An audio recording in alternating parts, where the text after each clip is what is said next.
Yes, guys, we are back on NBA 2K16.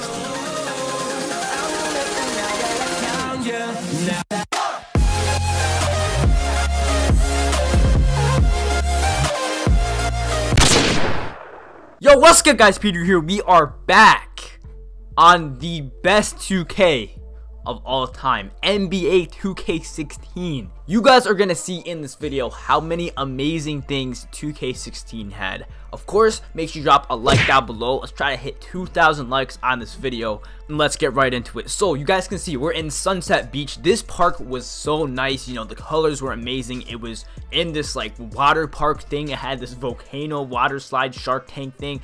Now this dude is gonna start off the game by not playing, so we get the ball back to get a shot clock violation, and the game starting off pretty well. Now of course you guys see the gamer tag PeterMc. If you guys remember this, you're definitely a loyal sub, because this is back when I had like, I don't know, 1K, 2K subs. Gonna start off the game with a dunk right there. This was back in the day, so this is when I was like first doing YouTube. If you remember this, big shout out to you. I had so many great memories playing 2K16 just because it was such a good game. Now he's gonna pass the ball. This dude thought it was 2K19. No, you can't shoot over people in this game. The defense is actually good. So he shoots a contested three. My boy DJ is gonna pull up for the three right there. He does miss. I'm there for the snag. Gonna put it back up for another dunk. Now, in case you guys don't know, or you've never seen any of my 2K16 videos, this was my 6'7" outside point guard demigod. This was probably the best player I ever had on any 2K. And you guys are going to see why. My boy DJ is going to bring the ball up. He's going to pass it to me in the paint, dunking on their center. Like I said, outside point guard. So why was my 6'7" point guard the best player I've had on any 2K ever?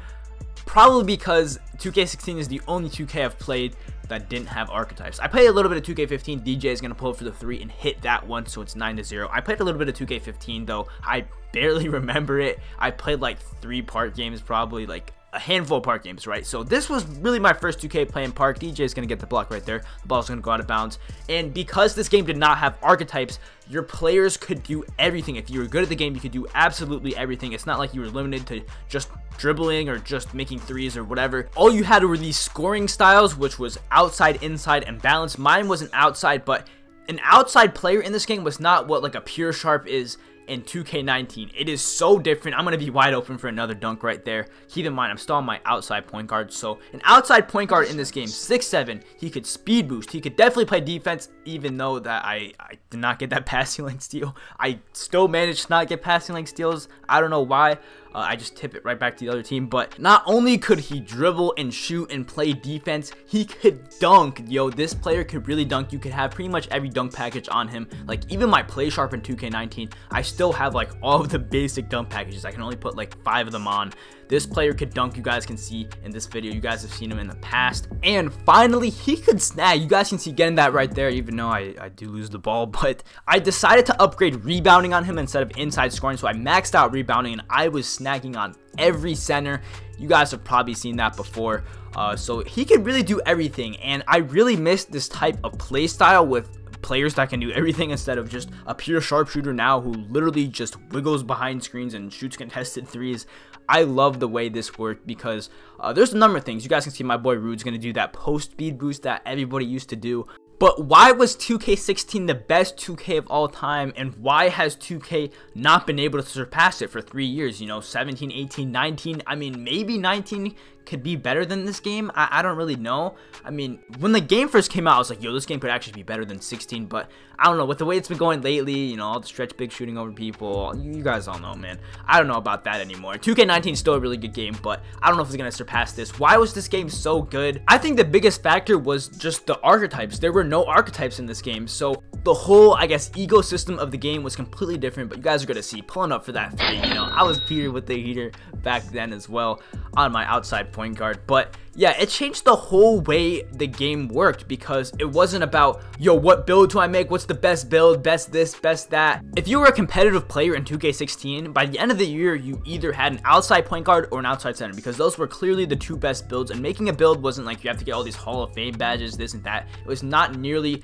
as much grinding. So everybody had the same thing. So it wasn't about what can my archetype do and what yours can't. What's the best archetype lineup combination, this and that, because everybody could do the same thing. Everybody had the same same stats because everybody had the same build. So it wasn't about what your archetype could do, it was about what you could do with your archetype, if that makes sense, right? Even though there weren't any archetypes, what you could do with your build. So that really increased the skill gap. You know, it gave people incentive to keep grinding and getting better at the game. Of course, there are rep rewards, which gave people incentive, but that was really the core of the game. You know, because of the whole player build system, it made the gameplay really fun, and you felt like you were continuously getting better at the game. You know, in 2K19, when I lose, I don't feel like there's something I could have done better. I feel like, oh, he just made that because he's a shot creator, or he's a stretch bag and he shot over me, right? But because 2K16 was so balanced, there wasn't any of that in the game. You know, I never felt like I lost the game because of somebody's player build. But speaking of losing, these guys are gonna lose pretty badly. Look at this, behind half court.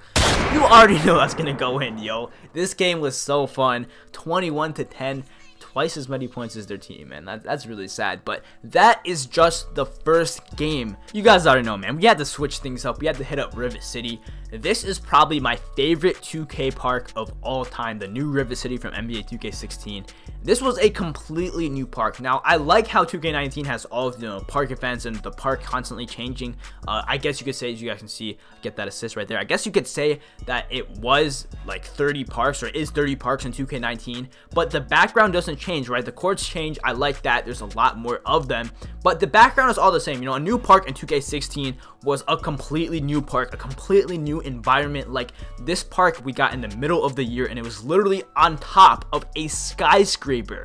I swear, yo, the 2K16 parks were the most creative parks in any 2K. And you guys can see I'm running center again, yo, because I can snag every center and no center can guard me. So you guys can see I'm going to be open for the three right here, going to get the ball. You already know, man, that's got to be green. You know, we got to start this game off right. Now, I know I keep saying, you know, this game was so good. You know, look at all the things that we had back then. But I hope 2K eventually makes a game that's better than this, because I know it's definitely possible. Like, through all the good parts and all the good things that were in 2K16, you know, the game was definitely not perfect. There were still a lot of glitches in the game.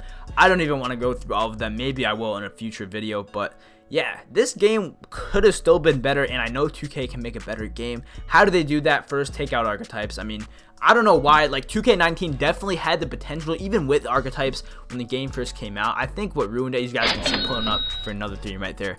I don't want to say ruined, but I think what made it, I guess, not possible to surpass 2K16 in terms of how good the game was because they lowered the skill gap. You know, you guys, they do this every year. I mean, for the third year in a row, they come out with the game, they're saying, oh, skill gap, skill gap, skill gap, skills matter this year, and then they just slowly lower the skill gap throughout the whole year without saying anything. Like, they still haven't even addressed the fact that they obviously changed the passing lane steals and so many other things. And I guess that's what you could say turned 2K19 from a game that could have been the best 2K of all time to still a good 2K, but I think at this point everybody knows that it can't be better than 2K16. But look at me right here, man, dunking on the center.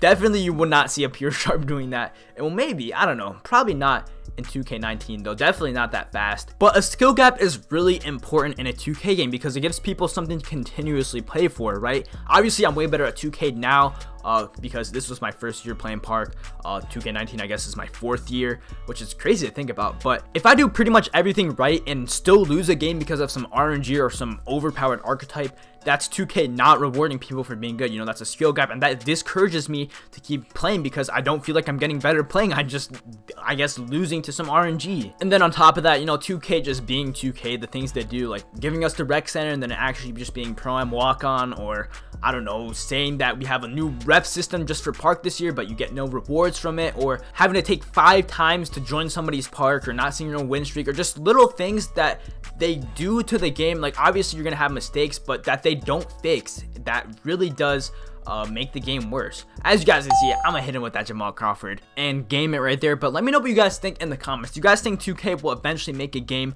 better than 2K16? Maybe you didn't play 2K16. What's your favorite 2K? Let me know in the comments. Hey, thank you guys so much for watching. Hopefully you guys enjoyed. Hey, drop a like down below right now if you guys want me to post more of these throwback 2K videos. We're going for 2,000 likes on this video. 2K16 was really the best. You know, it was such a fun 2K. I'm just happy 2K19 is a good game, because if it was anything like 2K18, this would have been a terrible year. But that's going to be it for this video. If you're new to the channel, make sure you guys subscribe and turn on notifications to join the family. Go watch some more videos. They're going to be in the outro, and I'll talk to you guys in the next one.